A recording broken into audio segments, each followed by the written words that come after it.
आपण पाहत आहात RK न्यूज, बातमी तुमची, आवाज आमचा। अतिग्रे येथील तरुणाचा चोकाक येथे दगडाने ठेचून खून। हातकणंगले तालुक्यातील अतिग्रे येथील विनोद उर्फ लालू सर्जेराव मुसळे वय वर्ष 30 याचा मोबाईल खरेदीच्या पैशावरून झालेल्या वादातून निर्गुण खून करण्यात आल्याची धक्कादायक घटना उघडकीस आली आहे।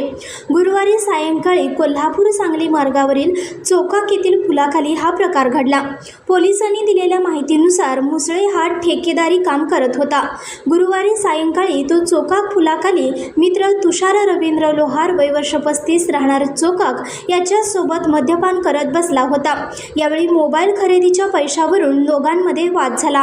वाद विकोपाला गेल्याने संतापाच्या भरात लोहार याने मुसळे यांच्या डोक्यात दगड घालून गंभीर जखमी केले।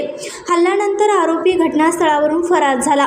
परिसरातील कामगारांनी तात्काळ हातकणंगले पोलिसांना माहिती दिली।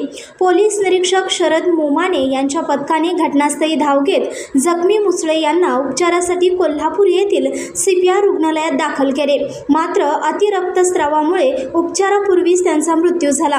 घटनेची माहिती मिळताच अप्पर पोलीस अधीक्षक अप्पासाहेब जाधव व उपविभागीय पोलीस अधिकारी अमोल ठाकूर यांनी घटनास्थळी भेट देऊन तपासाला गती दिली।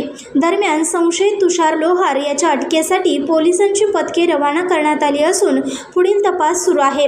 या घटनेमुळे परिसरात भीतीचे वातावरण निर्माण झाले आहे। RK न्यूज चॅनलला लाईक करा, शेअर करा आणि सबस्क्राइब करा।